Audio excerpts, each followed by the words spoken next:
Ketika rakyat melawan penjajah, dalam sejarah Indonesia merdeka, Aceh bertahan tak pernah kalah, bersusah payah demi Nusantara. Soekarno-Hatta ke Aceh datang, mohon bantuan untuk bangun negara. Rakyat menyumbang 2 kapal terbang, cikal bakalnya PT Garuda. Kala agresi Belanda kedua, Soekarno-Hatta ditawan Belanda. Mr. Safruddin Prawira Negara kendalikan RI di Aceh Sumatera.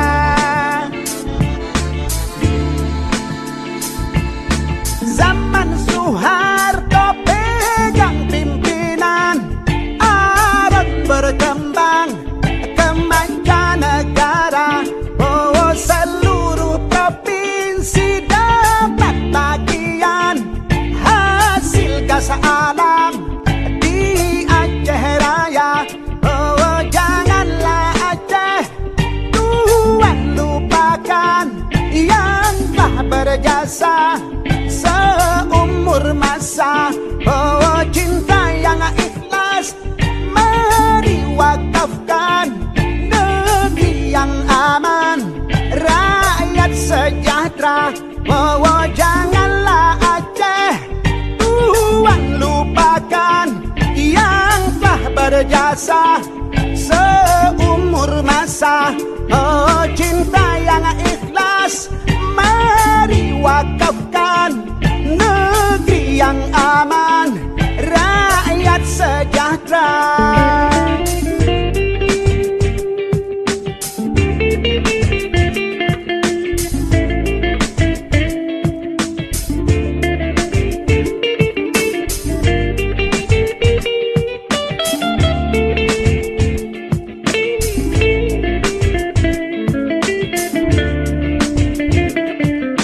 Kala agresi Belanda kedua, Soekarno-Hatta ditawan Belanda.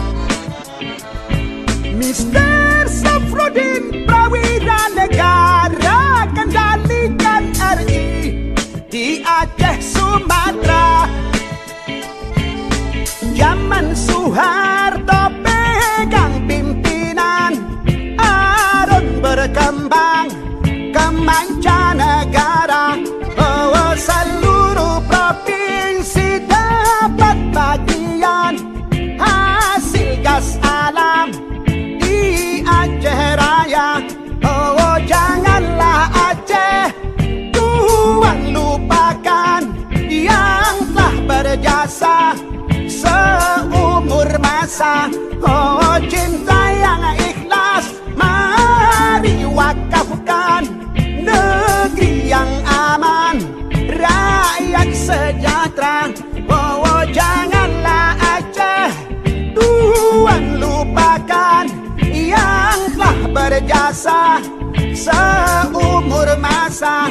Oh, cinta yang ikhlas mari wakafkan, negeri yang aman, rakyat sejahtera. Oh, janganlah Aceh Tuhan lalaikan yang telah berjasa seumur masa. Oh,